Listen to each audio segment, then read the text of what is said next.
بسم الله والصلاة والسلام على رسول الله. ازيكم يا شباب، عاملين ايه؟ في الفيديو النهارده ان شاء الله يا شباب هنكمل البلاي ليست اللي احنا كنا بدأناها مع بعض، بنشرح فيها الويب سكرابنج. كنا بنعمل ويب سكرابنج الموقع جوميا. موقع جوميا قدرنا نعمل فيه ويب سكرابنج عن طريق مكتبة ريكوست، وفهمنا ازاي نقدر نتعامل مع مكتبة ريكوست ومكتبة بيوتيفول سوب، وازاي نقدر نهندلهم وازاي نقدر نسحب بيهم البيانات. النهارده بقى بإذن الله هنتعامل مع مكتبة تانية، مكتبة جديدة. المكتبة ديت هتفيدك جدا في عملية ويب سكرابنج، هي مكتبة سيلينيوم. ويلا بينا نبدأ الفيديو. اول حاجه يا شباب، مكتبه سيلينيوم من المكتبات المهمه جدا في الويب سكريبنج. طب ليه مكتبه سيلينيوم مهمه يا شباب؟ عشان خاطر في مواقع بتبقى محتاج ان انت تتعامل معاها على انك يوزر عادي. المواقع دي عليها حمايه عاليه، المواقع دي فيها اكواد جافا سكريبت كتير، المواقع دي مش بتسمح للريكوست انها تسحب بيانات. فخلاص احنا بنتعامل معاها بسيلينيوم، اللي هي في الاساس كانت معموله للتستنج، ان هي بتقدر تعمل تيستنج للمواقع. فما علينا، هي في الأساس كانت معمولة إيه، بس هي بتقدر تفيدنا في إن إحنا نقدر نعمل ويب سكريبنج للمواقع. ومن أقوى المكتبات فعلا اللي بتفيدك في الويب سكريبنج. أقدر أقول لك لو اللي أنت اتفرجت على الفيديو اللي فات بتاع ريكوستس وتعلمت ريكوستس، والنهاردة إن شاء الله اتعلمت سيلينيوم، أنت بإذن الله هتقدر تعمل ويب سكريبنج لأي موقع بعد كده. فخلينا نشوف إزاي نقدر نستخدم سيلينيوم، وإزاي بنقدر نعمل لها import، وإزاي بنقدر نعمل import كمان للمتصفح اللي هو هيبقى جوجل كروم. أول حاجة أنا محتاج إيه، أقول له from سيلينيوم. هي بتظهر لي على طول اهو، بس في حاجة، لو انت مش محمل سيلينيوم محتاج الاول تروح عند التيرمينال. الاول وتقول له بيب انستول وتقول له سيلينيوم. ده عشان تتأكد ان انت محمل سيلينيوم. لو مش محملها تحملها، ولو متحملة عندك خلاص ابتدي شغل وتوكل على الله. اول حاجة زي ما قلت بتعمل from سيلينيوم، تعمل import للويب درايفر. ليه الويب درايفر؟ عشان خاطر نقدر نتحكم في المتصفح. فدي أول حاجة. تاني حاجة هنيجي برضو نعمل from selenium dot webdriver. بعد كده هنعمل chrome. بعد كده هنعمل service. هنقول له import ايه، هنقول له import للسيرفيس. خلاص ده كده برضو تابع لسيلينيوم، واحنا كل ده بنتكلم في سيلينيوم. هنبدأ نتكلم في مكتبة تانية. المكتبة دي اسمها ويب درايفر مانجر. ويب درايفر مانجر دي بتفيدني في ايه؟ بدل ما اقعد انزل الدرايفرات بتاعت المتصفح والكلام ده كله، انا بكل بساطة دي هتسهل لي الدنيا كلها. فخلينا نعمل لها import عشان تسهل عليا فكرة الدرايفرات بتاعة المتصفح، بدل ما اقعد احملها في الجهاز عندي. تمام، هعمل ايه؟ هقول له from web driver. تمام، web driver manager ده اسم المكتبة. هقول له كروم لان احنا عايزين نتعامل مع كروم. هقول له ايه؟ اول حرف اتاكد ان هو كابيتال، هي كروم درايفر مانجر. اتاكد ان كل حرف فيهم هيبقى كابيتال ساعتها. والطريقة دي بتبقى اسمها الكامل كيس، بس ما علينا. المكتبة ديت زي ما قلنا عشان خاطر نتحكم في الدرايفرات بتاعة كروم، وإن إحنا نقدر تبقى موجودة عندنا. طب دي حاجة. محتاجين برضو مكتبة تانية، محتاجين إن إحنا نعمل from BS4. دي المكتبة اللي إحنا اتعاملنا بيها المرة اللي فاتت في الفيديو اللي فات، اللي هي Beautiful Soup. لو ما شفتش الفيديو اللي فات بتاع مكتبة requests هتلاقيني سايبهولك في الوصف، وروح اتفرج عليه عشان خاطر هيفيدك برضو في إن إحنا كنا شارحين في كل حاجة بالتفصيل الممل. فعشان كده خدنا فيه وقت كتير عشان خاطر شرحنا كل حاجة بالتفصيل. فده بالنسبة ل Beautiful Soup. عملنا لها import وخلاص تمام زي الفل، مفيش أي مشكلة. طب إحنا هنبدأ نعمل إيه بقى؟ خلينا الأول نحط ال URL، المكان اللي إحنا هنحط فيه اللينك بتاع الموقع اللي إحنا اتفقنا عليه إن إحنا نعمله النهاردة ويب سكريبنج، اللي هو موقع نون. فهنيجي نقول له نسمي الفانكشن على اسم مثلا الموقع اللي إحنا هنعمل له سكريبنج اللي هو نون، وهنا بنقدر نحط اللينك في الفانكشن. طبعا احنا عشان نعمل ويب سكريبنج ان متوقع منك ان انت اكيد فاهم البيزكس بتاعت بايثون. يعني ايه؟ يعني فاهم يعني ايه فانكشن، يعني ايه لوب، يعني ايه اف كونديشن، يعني ايه الحاجات دي كلها. فانت لو مش متعلم الاول ايه هو بايثون، نصيحة مني ليك روح اتعلم بايثون عشان خاطر تقدر تعمل ويب سكريبنج. فدي اول حاجة. تاني حاجة محتاجين ايه بعد ما عملنا الفانكشن؟ محتاجين نعمل variable نسميه سيرفيس مثلا. تمام، سميه زي ما تحب تسميه، بس يعني في الغالب بنسميه سيرفيس. السيرفيس ده بنعمل ايه؟ بنقول سيرفيس. تمام، بنستخدم ساعتها عشان نجيب الدرايفرات بتاعة جوجل كروم. بنقول له ايه؟ كروم درايفر مانجر. بعد كده بنحطه parentheses ونقول له install. بنعمل install. تمام، بعد ما عملنا انستول للدرايفر يا شباب، محتاجين نعمل ايه تاني؟ محتاجين نتحكم في البراوزر. فنعمل variable تاني نسميه ايه؟ هنسميه براوزر. وبعد كده نقول ويب درايفر، وبعد كده كروم، وبعد كروم هنقول سيرفيس، وهتبقى ايكوال للسيرفيس. تمام. عشان ما اوجعش دماغك كتير، احنا قلنا دي بتبقى عشان خاطر نعمل انستول للدرايفر. وهنا عشان اتحكم في البراوزر بس. دي اسطمبة ثابتة هتبقى موجودة كده على طول، ما توجعش دماغك، احفظها زي ما هي كده وحطها. بس ده مش، احنا في البرمجة مش كده، احنا في البرمجة بنحاول دايما نفهم، ونفهم احنا بنعمل حاجة ليه وعشان ايه والكلام ده كله. عامة دي بتبقى حاجة موجودة كده على طول. تمام. تاني حاجة بنجيب بقى البراوزر، تمام، ونقول له ايه جيت. طب هيجيت ايه بقى؟ هيجيت بقى اللينك بقى اللي احنا المفروض هنجيبه. فخلينا نجيب الاول اللينك. هنيجي نفتح المتصفح كده بالمنظر ده، ونقول له ايه؟ نون. ماشي، نفتح موقع نون اهو. خلينا نجيب بقى اللينك بتاع موقع نون. جبنا اللينك بتاع موقع نون اهو. تمام يا شباب، عملنا البراوزر، وبعد كده قلنا له جيت، وحطينا اللينك، وعملنا استدعاء، وحطينا هنا اليو ار ال. خلينا بقى نعمل ران كده. تمام، ونشوف هيعمل ايه دلوقتي.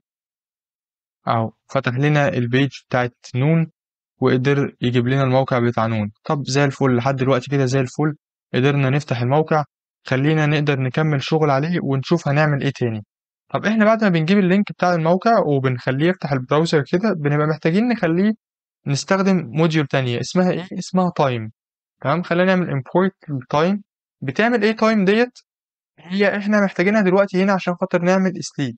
نعمل سليب يعني ايه؟ يعني نخلي الكود يهدى شويه. يعني اهو بقول له تايم سليب. سليب قد ايه؟ مثلا خلينا نقول 5 ثواني عشان ياخد راحته، عشان خاطر ما يحصليش مشكله ولا حاجه.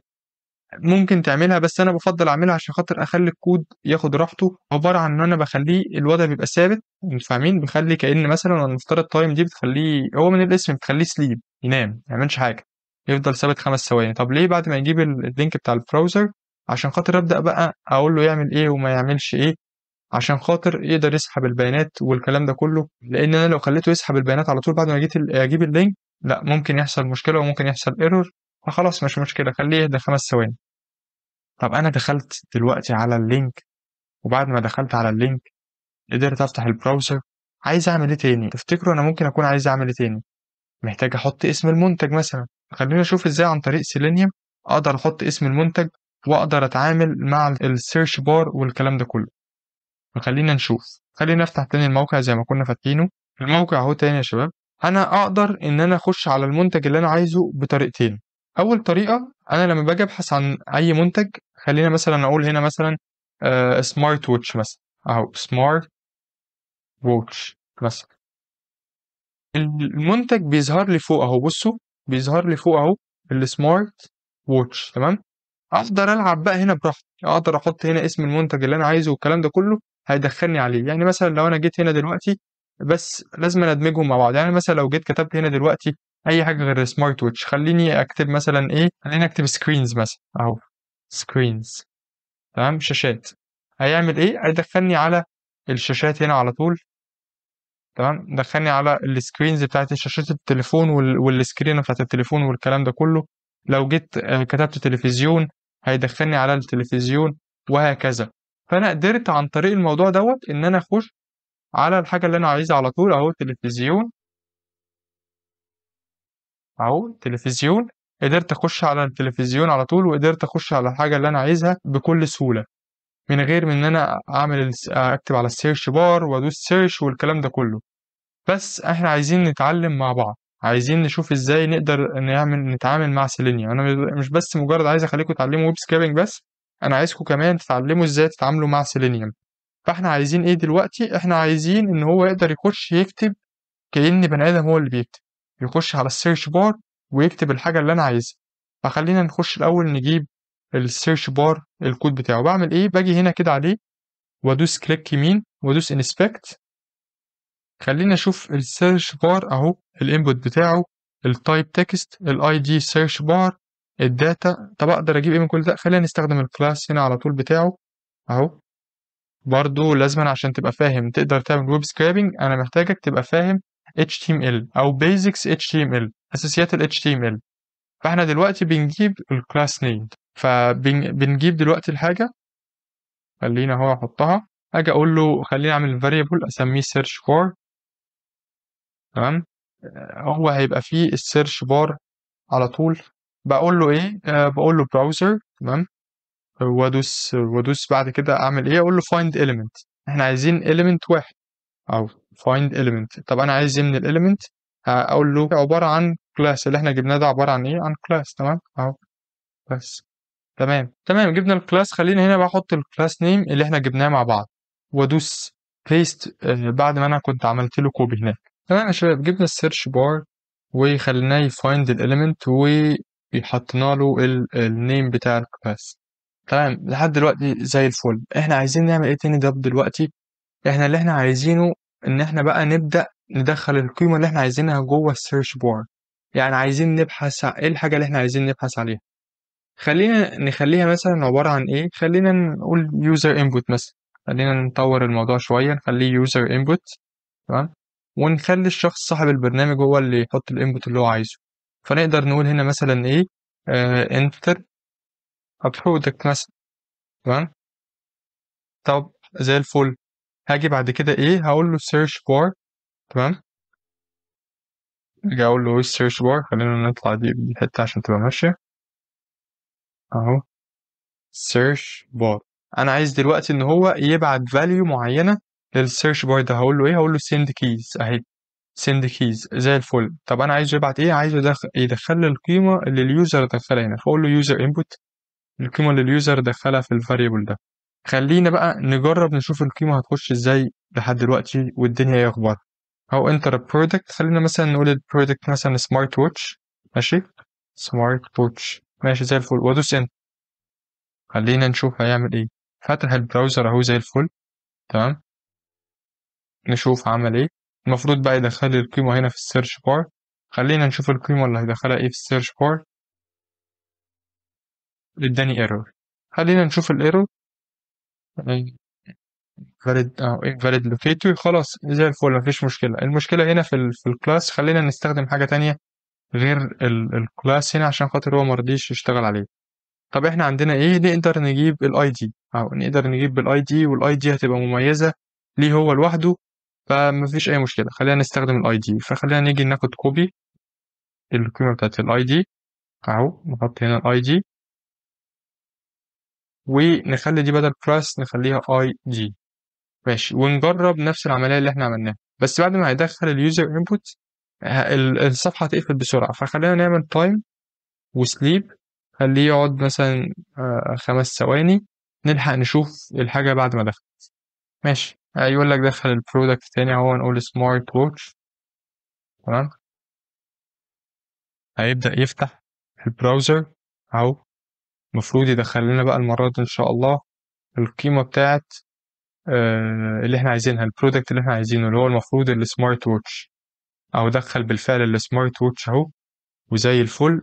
ودخل لي على السمارت ووتش زي الفل. تمام لحد دلوقتي احنا كده زي الفل والحمد لله الكود شغال كويس وقدرنا نخش على الحاجة اللي احنا عايزينها. طب نقفل دي، نمسح بقى دي. خلاص. عايزين بقى نعمل ايه دلوقتي بقى، عايزين نسحب المنتجات. فخلينا نخش على الصفحة تاني. عايزين احنا نعمل ايه دلوقتي، عايزين نجيب المنتجات. فخلينا نخش هنا سمارت ووتش اهي. تمام. هتلاقيه دخلك على السمارت ووتش وقدرت تشوف كل اللي في السمارت ووتش. انا عايز دلوقتي المنتجات دي. هاجي عليها كده وكليك يمين برضو انسبكت. خلينا نجيب ايمج. لا انا مش عايز الايمج، انا عايز الديف اللي ماسك الدنيا دي كلها. الديف اللي فيه المنتجات. فخليني قاعد عمال ادور اهو اشوف. لقينا اهو الديف اهو تقريبا اللي شايل الدنيا كلها. خلينا نخش جواه ونقفل دي اهو. بص السبان اهو الديف وجواه كل منتج اهو. كل منتج اهي. بص كل دي المنتجات اللي موجودة على نور. تمام. خلاص زي الفل. خلينا بقى نجيب الديف ده كله اهو. هنجيب الكلاس. بص لاحظ ان في مسافة هنا. تمام. بعد بص يعني انت عندك الحاجة اهي وبعدها مسافة. بعد كده النيم وبعدها مسافة. بعد كده نيم تاني. انت مالكش دعوة. خد اول حاجة بس او خد واحدة منهم بس عشان خاطر ده نيم غير النيم ده غير النيم ده. كل واحدة فيهم بعد المسافة ديت. تمام. انت بتبقى عايز نيم واحد في بتاع الكلاس لان بيقدر يستخدم الخط اكتر من حاجة. او لو جيت خدت حتى المسافة دي معاهم خلاص هو كده مش هيقدر يتعرف على الكلاس. فانت خد حاجة واحدة بس. فخلينا ناخد دي كوبي. تمام. انا بحاول اتعامل معاك ببساطة حتى لو انت مش عارف البيزكس بتاعت ال HTML او مش عارف المصطلحات بتاعت ال HTML. بإذن الله هتفهم الفيديو وبإذن الله تقدر تطبق معايا وتقدر تطبق على الدنيا دي كلها. في حاجة اسمها try and accept. قبل ما نعمل اي حاجه خلينا نحط الفانكشن كلها في تراي دي بتعمل ايه؟ وظيفتها ايه؟ ان لو في اي ايرور هي تطلعه لي. فاحنا هنحط الفانكشن كلها في تراي، بحيث ان هي لو في اي ايرور حصل في الفانكشن هي تطلعه لي. طب انا هاجي هنا اهو اكسبت، وبعد ما اعمل اكسبت هاجي دلوقتي اقول له ايه؟ اكسبشن بقى، اكسبت اكسبشن. تمام. هاجي اقول له ايه؟ از مثلا، خلينا نقول از ايه، اللي هو اختصار مثلا لايرور، واقول له ايه؟ اعمل لي برنت للايرور مثلا something، مثلا اقول له ايه؟ something went wrong with نون مثلا اهو. ده على افتراض مثلا ان انا عندي اكتر من فانكشن، كل فانكشن مثلا بيبقى فيها ايه؟ بيبقى فيها موقع مثلا، فعشان لو حصل في مشكلة في موقع من المواقع اقدر اطلعه اهو وادخله جوه الايه زي الفل. واجي هنا اقول له فورمات عشان خاطر يقدر يطلع لي القيمة بتاعت الايه. زي ما قلنا لازم تبقى عارف بايثون عشان تبقى فاهم الكلام اللي انا قاعد عمال اقوله ده. خلاص زي الفل، عملنا الكلام ده كله. احنا عايزين برضو، رجعنا لنفس النقطة، عايزين الديف. طب احنا عايزين الديف. خلاص هقول له برودكت اهو، برودكت ليست مثلا.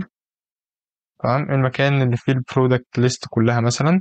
آه خلينا كلمة برودكت مكتوبة غلط، برودكت ليست. واجي اقول له ايه؟ خلينا نجيب الديف اللي احنا لقيناه. هقول له براوزر. تمام، بعد ما اقول له براوزر اقول له find element. الاليمنت اللي احنا لقيناه كان عبارة عن ايه؟ كان عبارة عن كلاس. تمام، وخليني احط له القيمة اللي احنا وجدناها، كان عبارة عن كلاس نيم، فخليني اعرفه ان هي كلاس نيم. ونيجي هنا اديله القيمة اللي احنا لقيناها. خلاص زي الفل. عايزين بس نتأكد ان هي شغالة. خلينا بقى نجرب الاول، نشوف هل فعلا في حاجة هتيجي ولا لأ، ولا في مشكلة هتقابلنا. احنا فهمنا الفكرة بقى، مش لازم كل مرة اقعد اكتب سمارت ووتش. تمام، ومش لازم كل مرة اعرض لك البراوزر وهو بيفتح والكلام ده كله. توفيرا لوقت الفيديو هنشيل فكرة الانبوت وهنكتب بس سمارت ووتش عشان خاطر تبقى موجودة على طول. أهي. زي ما حصل كده يا شباب، حصل لنا مشكلة اهو. الفكرة في ايه؟ في اكسبشن اهي. اول ما لقيت الايه جابته لنا، قالت لنا ايه؟ message no such element unable to locate elementary. الميثود سيلكتور اللي انت اديته لنا مفيش الحاجة اللي انت اديتها لنا. طب خلينا نرجع للموقع تاني نشوف المشكلة دي عادي. تمام يا شباب، خلونا بدل ما نجيب الديف اللي شايل كل الاسبان دولت، او اللي شايل المنتجات دي كلها، خلينا نجيب كل منتج ونجيب المنتجات كلها مع بعض. مفيش اي مشكلة. برضو زي ما قلنا هنجيب الكلاس نيم اهو. تمام، لا نتأكد ان احنا بنجيبه صح وناخده كوبي. هنيجي هنا ونحطه في الحتة دي. تمام، بس المرة دي بدل ما هتبقى find element واحد، لا هنزود هنا اس find elements، لأن هي أكتر من حاجة، أكتر من منتج. تمام ماشي. ومحتاجين نعمل حاجة كمان، فكرة إن إحنا كل شوية نسند كي ونخش على السيرش بار ويكتب الكلام ده كله. ما هي في طريقة أفضل. خلونا نجيب كده اللينك. بصوا، خلونا نيجي نجيب اللينك من هنا أهو. خلينا نبقى فاتحين دي كده قصاد دي. خلينا نفتح دي قصاد دي عشان خاطر نبقى شغالين هنا على طول وشايفين الكود برضو في نفس الوقت. تمام، فاحنا هنيجي هنا كده ونيجي نجيب اللينك. تمام، ونيجي نيجي نحطه هنا كده. بصوا لو جينا نحلل اللينك كده او نيجي نبص على اللينك، هنلاقي السمارت ووتش موجودة هنا اهي. فخلينا نجيب اللينك الأول نحطه هنا كده. نحط اليوزر انبوت الأول يبقى هو اللي فوق، والسمارت ووتش اهي موجودة هنا اهي. فأنا بقى استبدل السمارت ووتش ديت باليوزر انبوت اللي أنا عايزه، اللي أنا عايز أحطه أهو، باليوزر انبوت اللي أنا بقى عايز أحطه.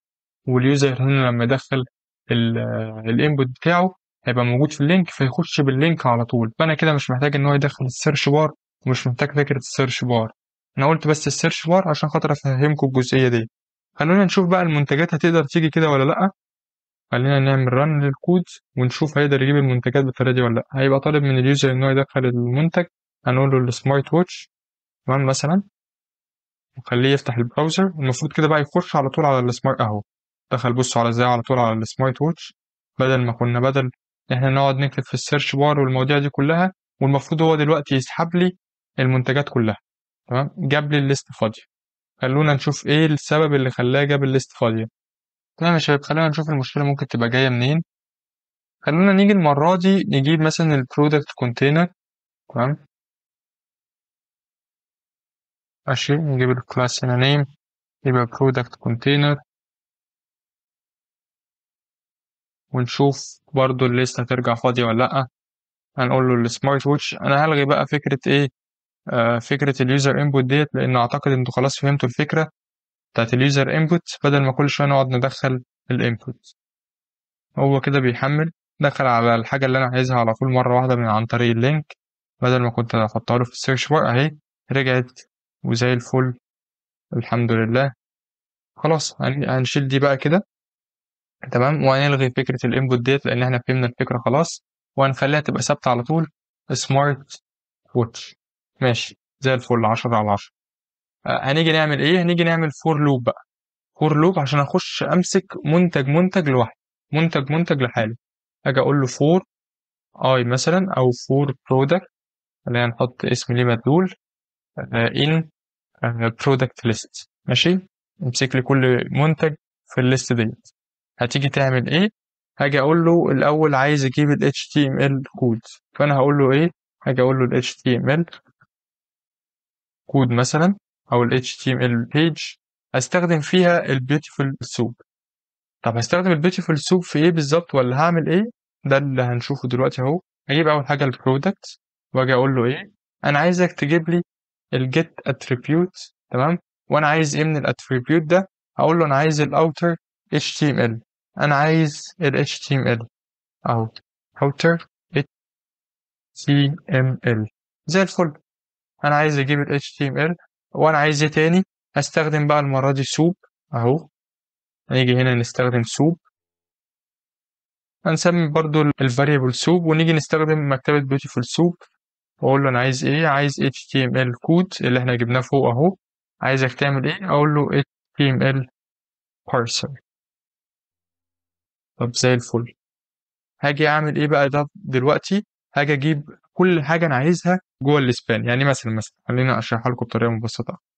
انا دلوقتي عايز، ونشيل دي كده، انا عايز دلوقتي ايه؟ انا عايز السعر، عايز التقييم، عايز الاسم البرودكت، عايز الصوره، عايز اللينك بتاع البرودكت. كل دي حاجات انا عايزها. فانا خلينا نبدا بمثلا اسم البرودكت، عشان دي اهم حاجه، البرودكت والاسم بتاعه. عشان اجيب الاسم بتاع البرودكت اهي، موجود في سبان. السبان ديت جواها سبان، وجواها سبان تانية. تمام، عشان اوصل للسعر خليني اجيب الانسبكت واشوف الديف اللي شايل الكلام ده كله اهو. ده الكلاس بتاعه. خلينا نجيب الكلاس بتاع الديف اللي شايل الدنيا ديت كلها. هاجي كده اخد كوبي، اخده كوبي كده واتاكد ان الكوبي انا واخده صح عشان ده مهم. بعد كده هاجي اعمل ايه؟ هاجي احطه جوه تراي. ليه؟ عشان خاطر هنعرف دلوقتي. هاجي احطه جوه تراي واقول البرودكت نيم مثلا، انا هسمي variable واسميه product name اهو، product name. واحط ايه جوه البرودكت نيم؟ انا عايز ايه؟ استخدم مكتبة سوب، واقول له find. انا عايزه بقى يجيب لي الحاجة من جوه الكود، لان انا هجيب الكود بتاع كل يعني كل سبان هنا، او كل مجموعة جوه السبان اللي انا جبتها ديت جواها كذا حاجة، جواها السعر وجواها الصورة وجواها البرودكت نيم وجواها التفاصيل دي كلها. فانا عايز كل حاجة من دولت، وانا عايز الكود بتاعهم اللي جواهم. فخلاص هرجع كده اقول له اعمل لي فايند للديف. تمام، اعمل لي فايند للديف. الديف اللي هو ايه؟ اللي الكلاس بتاعه اسمه كذا اهو. اجي هنا كده اقول له كلاس، واجي هنا كده واحط له الكلاس نيم اللي احنا جبناه اهو، زي الفل، 10/10. واجي طب انا لو ما لقيتش الكلام ده اعمل ايه؟ طب ما هو ساعات ممكن حاجه، ممكن مثلا حاجه احنا هنيجي نحتاج قدام مثلا نجيب البرايس. وبالمناسبه انا جبت هنا البرودكت نيم، وانا كنت تقريبا بدور على البرايس هناك، ولا خلينا كده اشوف. انا مش عايز البرايس، انا عايز البرودكت نيم، عشان خاطر تقريبا انا كنت دخلت على البرايس. أو أنا فعلا كنت المرة اللي فاتت كنت داخل على البرايس، ما كنتش داخل على البرودكت نيم. خلينا نشوف الديف، أو هم كلهم متشالين فين الاسم بتاع البرودكت نيم. خليني اشوفه اهو، الكلاس بتاعه اهو، قدرنا نجيبه اهو، بس واخده كده كوبي واجي احطه هنا، لان انا لما جيت جبت البرايس كلاس نيم. طب انا لو ما لقيتش الاسم، لقيته من غير اسم، نفترض ان هو طلع من غير اسم، طب في حالة ان انت ما جيت ما تدينيش ايرور بقى ان انت ما لقيتهوش، لا انا عايزك تقول لي البرودكت نيم، تقول لي no product name found. خلاص اعرف ان مفيش اسم للمنتج دوت، او الموقع مثلا ممكن ما يكونش حاطط اسم المنتج معين في ايا كان، بحط السيناريو بتاعي عشان خاطر اقدر ابني عليه، واقدر ان هو ما يدينيش ايرور. انا كل هدفي من كل الموضوع ده كله ان هو ما يدينيش ايرور. طب وهنا في حاجه مهمه قوي، ان انا محتاج احط تكست عشان ما يجيبليش الكود بتاع ال HTML، انا عايز التكست بس، اسم المنتج بس. خلينا كده نسمي الله ونشوف هيجيب اسماء المنتجات ولا لا. احنا قلنا هنا الانبوت على طول باسماي تويتش على طول، فهيخش كده على طول باذن الله، وكده هيبدا يجيب الاكواد. بيقول لي something went wrong with Noon, couldn't find the tree builder with the features of request HTML parser. Do you mean to install parser library؟ ده بسبب ايه؟ بسبب ان احنا جينا هنا ما عملنا مسافة بس وما كتبناش HTML parser. خلاص عادي، هنعيد تاني الرن ونشوف. كون ان انت يقابلك اخطاء كتيرة وانت بتعمل الرننج الكود ده ميك سنس جدا يا شباب، وده عادي جدا، فما تحبطش نفسك، ده جزء من شغلك ان انت يقعد يجيلك اخطاء وان انت تحاول وتجرب مرة واتنين وتلاتة، عادي مفيش اي مشكلة. ماشي، احنا يعني حتى بص، بسبب عدم ان بصور لكم الفيديو ده في وقت متأخر من الليل وانا ما نمتش، يعني نسيت اعمل برنت للبرودكت نيم، ان انا اشوف البرودكت نيم. بس بما انه ما جابلناش ايرور، فهنتوكل على الله ونخش على الحاجة اللي بعدها على ان هي صح، ومفيش اي مشكلة، عشان نبقى لما نيجي نجرب مع كله بقى كله تاني. ماشي، احنا جبنا البرودكت نيم، عايزين نجيب المرة دي ايه؟ برودكت برايس. خلينا نجيب البرودكت برايس المرة دي، ونقول له برضو نعمل نفس الخطوات سوب، ونقول له find ايه، خلينا نروح نشوف البرايس الكلام فيها على ايه. اهو هنيجي هنا على البرايس ونقول له inspect، عايزين نشوف الديف اللي شايل الدنيا دي كلها اسمه ايه، ولا هو تفاصيله ايه. هو strong، والكلاس نيم بتاعه amount. المرة دي هو مش div، هو strong، فخلينا هنا نيجي هنقول له strong ده خط تقيل، تمام. ونيجي هنا هنقول له ايه، هنقول له ان ده نوع الكلاس هنا، وهنيجي هنا تاني نحط له اسمها amount، واجي هنا accept. لو السعر مش محطوط يديني ايه؟ اقول له product price، يديني no price found. ماشي زي الفل، 10/10. خلينا بقى نطبع الكلام ده كله عشان خاطر نشوف، عشان خاطر احنا المرة اللي فاتت ما قدرناش نشوف اللي احنا طلعنا بيه. فاحنا عايزين ايه؟ البرودكت نيم، وعايزين البرودكت برايس.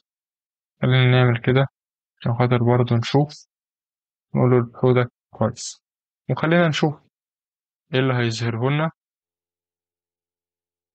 الحمد لله يا شباب، اهو جاب لنا اسم كل منتج، وجاب لنا، بصوا بقى هنا ايه اللي حصل، جاب لي سترونج والكلاس والكلام ده كله، بعد كده جاب لي السعر في النص. ده ليه بقى؟ عشان ما حطيناش هنا تكست. عرفتوا تكست فايدتها ايه؟ وانا احط تكست هنا ان شاء الله مش هيظهر لي غير السعر على طول، ويظهر لي هنا البرودكت نيم على طول. خلاص احنا الحمد لله زي الفل وماشيين صح لحد دلوقتي. طب احنا عايزين ايه بقى المرة دي؟ عايزين نجيب الديسكاونت. فخلينا برضه اقول له تراي، واجي هنا اقول له ايه؟ برودكت ديسكاونت. خلاص كده احنا فهمنا اللعبة الحمد لله. الباقي كله هنبقى بنعيد نفس القصة، ونقول له سوب، تمام، فايند. اقول له ايه بقى؟ خلينا نخش ونشوف الديسكاونت. هنا بقى مثلا هنحتاج فكره التراي اند اكسبت اللي احنا كنا عاملينها. ليه؟ في منتجات اكيد عليها ديسكاونت، في منتجات لا زي ما انتم شايفين. فاحنا خلينا نجيب الديسكاونت ونشوف ازاي نقدر نجيب الديسكاونت. الديسكاونت اهو، انسبكت اهو، الديسكاونت متشال جوه سبان، والسبان اسمها ديسكاونت. ماشي، خلينا ناخد كلمه ديسكاونت هنا، نرجع للكود تاني بتاعنا ونقول له هي متشالة جوه ايه؟ متشالة جوه سبان. ونيجي هنا ونقول له ده عبارة عن كلاس، والفاليو بتاعته اللي احنا جبناه. ماشي، ونيجي نعمل نفس الحاجة اللي احنا عشان ما نغلطش فيها تاني، إن احنا نحط هنا تكست ونيجي نقول له accept، ونيجي نقول له لو ما لقيتش ديسكاونت بقى تقول لي إيه؟ تقول لي product discount، نقول له هنا product نقول له هنا إيه، نبعت له رسالة نقول له product no discount found. أهو ما لقيناش ديسكاونت للمنتج دوت. خلاص احنا كده زي الفل، وعشرة على عشرة الحمد لله، ماشيين لحد دلوقتي كويس. جبنا الديسكاونت وجبنا البرايس وجبنا البرودكت نيم. ايه تاني ممكن نقدر نجيبه؟ نقدر نجيب الريت، تقييم كل منتج. خلينا نجيب تقييم بتاع كل منتج، او تقييم المنتج هنا almost فوق الصورة. تمام، خلينا نبص اهو فين احنا عايزين الريت. اهو الريت 4 نجوم و3/10، صح، هو ده زي الفل. خلاص ماشي، عايزين نجيب ايه بقى؟ خلينا نشوف كده اهو، عبارة عن ايه، هو متشال جوه ديف، والديف عايزين ناخد النيم بتاع الكلاس هنا ونقول له ان ده ديف. ماشي، خلينا برضو نستخدم التراي تاني ونقول له برودكت، بس المرة دي مش برودكت ديسكاونت، هنقول له برودكت ريت. ماشي، ونيجي نقول له ايه، هنقول له سوب، ونقول له فايند. احنا عايزين ده كان ايه، ده كان ديف. عايزين ايه برضو، ده كان عبارة عن ايه، كان عبارة عن كلاس، والكلاس الفاليو بتاعته كانت ايه، كانت عبارة عن ده. ماشي، ونحط هنا برضو تكست عشان يجيب لنا التكست على طول، ونيجي نقول له هنا accept. بعد ما نقول له accept هنسينا النقطتين اللي هنا، نقول له product rate. لو ما لقيتهوليش ساعتها قول لي no rate found. ماشي زي الفل، وعشرة على عشرة، والحمد لله لحد دلوقتي جبنا كمان الريت. عايزين نجيب ايه تاني؟ خلينا نجيب لينك البرودكت، يعني البرودكت كل برودكت ليه لينك، فخلينا نجيب البرودكت لينك مثلا، ونيجي نشوف البرودكت لينك. خلينا نشوف ازاي نقدر نجيب البرودكت لينك. اهو موجود جوه ايه، والايه جواها href. تمام، احنا عايزين نجيب دي بقى، دي اللي موجودة جواها اللينك. طب نجيبها ازاي؟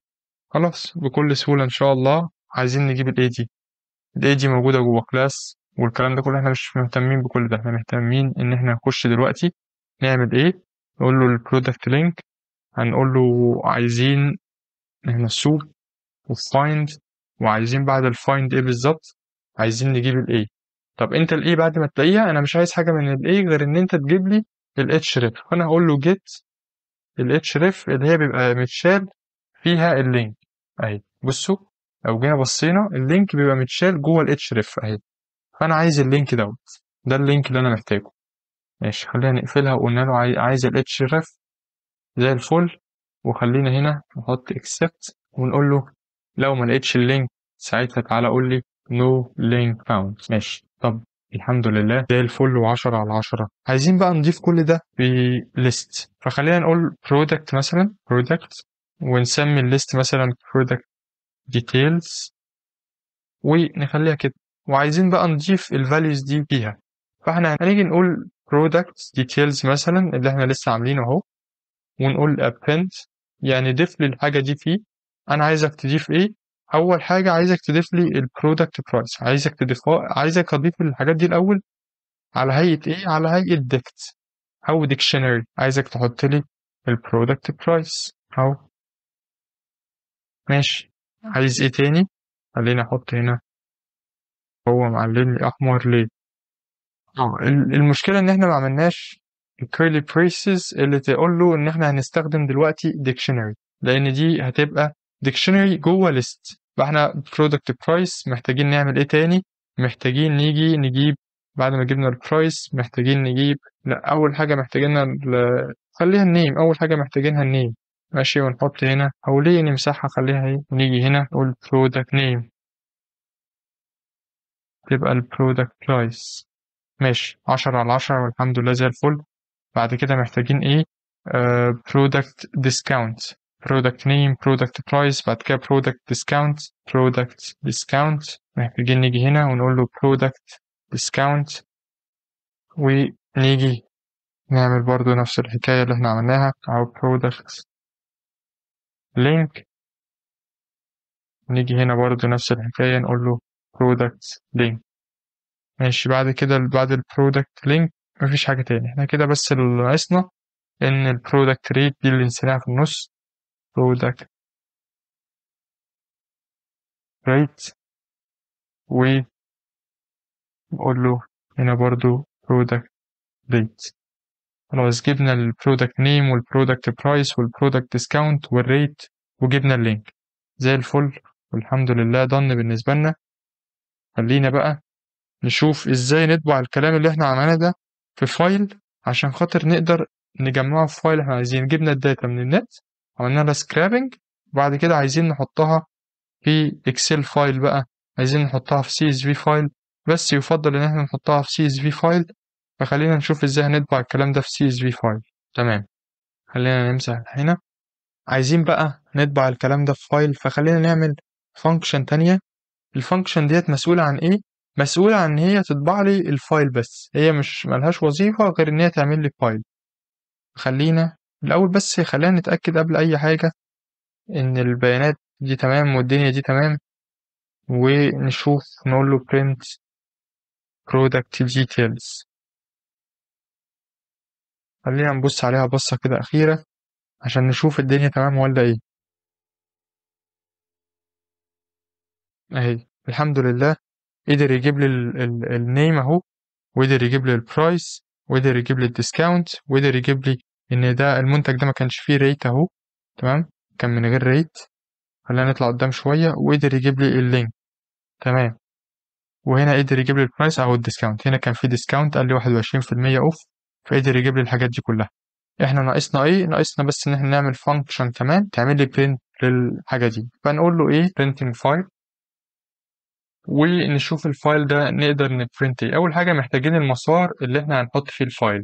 خليه نقول ان انا عايز احطه في الدي مثلا، عندنا هحطه في الدي بس، مش محتاج تفاصيل تاني اكتر من ان انا احطه في الدي. بعد كده انا محتاج الكيز، اللي هي عندنا الديكشنري بيبقى مقسم لكي وفاليو. كي وفاليو، كي ده هي دي القيمة اللي على الشمال ديت، اللي هي الاسم بتاع الفاليو، الفاليو اللي هي بتتحط هنا اهي، ده الكي وده الفاليو. فانا عايز ايه؟ عايز الكيس كلها بتاعت اللي هتبقى موجوده في الديكشنري، عايز اعمل لها ايه بالظبط اهو. خليني بس الاول احطها كده، لان ده هيبقى اسم الفاريبل. تمام، واجي اقول product details، واقول له dot keys، عايز اجيب الكيز اللي جواه. ماشي، وبعد ما اجيب الكيز اللي جواه انا عايز ايه؟ عايز القيمه الزيرو اللي هي العناوين، عايز ده تبقى العناوين. يعني انت فاهم الكيز هنا انا عشان اجيب العناوين بتاعة الكولمز او بتاعة الاعمدة. ماشي، بعد ما جبت العناوين بتاعة الاعمدة هعمل ايه؟ هفتح ويب. ماشي، واعمل ايه بالظبط؟ عايز اقول له open، عايز افتح فايل بقى، اقول له path، ملف الفايل ده اول حاجة بياخدها مني. نوع اللي انا هعمله هكتبه، هخليه رايت ان هو يكتب لي في الفايل.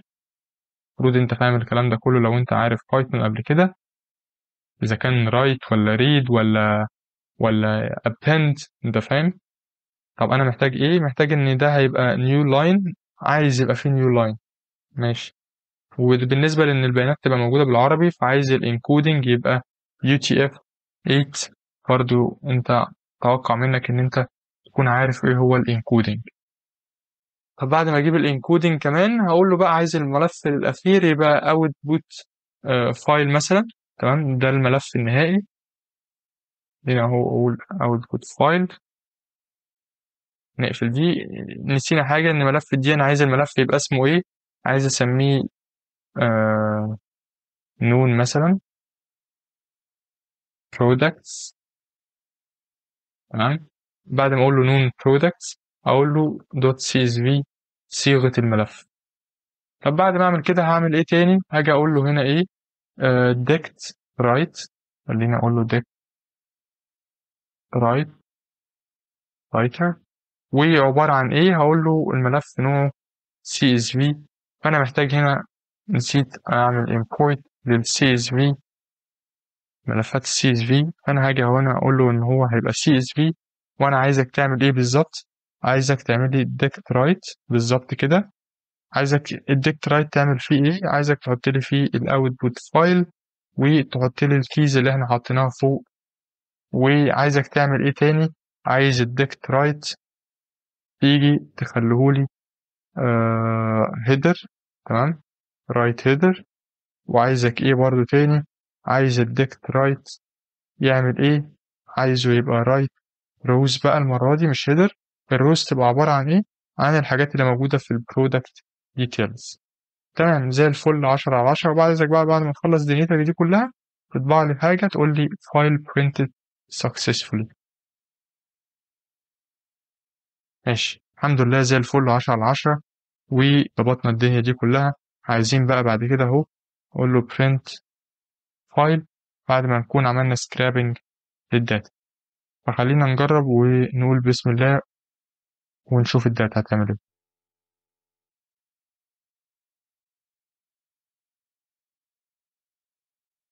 اهو عمل سكرابنج للداتا وقال لك فايل printed successfully الحمد لله. حط لي الملف جنب الفايل اهو على طول. خلينا نيجي نفتحه. اول ما هتيجي تفتح الفايل هتلاقيه بالمنظر الغريب دوت. طب انا عشان المنظر الغريب دوت ما يظهرليش اعمل ايه، باجي افتح الاكسل كده عادي الاول، واجي هنا اقول له بلانك، واجي هنا اقفل دي بس، واجي هنا على داتا واقول له from CSV. هجيب الملف من CSV فايل انا عايزه يتحول يبقى اكسل فايل، تمام، واقول له import واقول له load. هيظهر لي بقى الداتا بالشكل دوت. قدرت بقى انا اعمل سكرابنج كامل للداتا اهو عن طريق سيلينيوم. ان انا قدرت اجيب البرودكت نيم وقدرت اجيب البرودكت برايس. اقدر بقى اعمل فلتر براحتي على البرايسز اللي انا عايزها من الكبير للصغير، واجيب ارخص المنتجات واغلى المنتجات. اعمل فلتر برضه اشوف اكتر منتج عليه ديسكاونت، واشوف البرودكت ريت، اعلى واحد عنده ريت. في الغالب معظمهم ما كانش متقيم، ما كانش معمول له ريت، او احنا ممكن تلاقينا عملنا غلطة مثلا في موضوع الريت ده هنبقى نعالجها نشوفها بعدين. والبرودكت لينك، اللينك بتاع كل برودكت. كده يا شباب في الفيديو ده الحمد لله قدرنا نعرف ازاي نقدر نعمل سكرابنج للداتا عن طريق سيلينيوم، وازاي نقدر نحولها لاكسل فايل او سي اس في فايل او اي نوع فايل تاني. فبس كده، اتمنى ان انتوا تكونوا استفدتوا من الفيديو ده، وشكرا لوقتكم.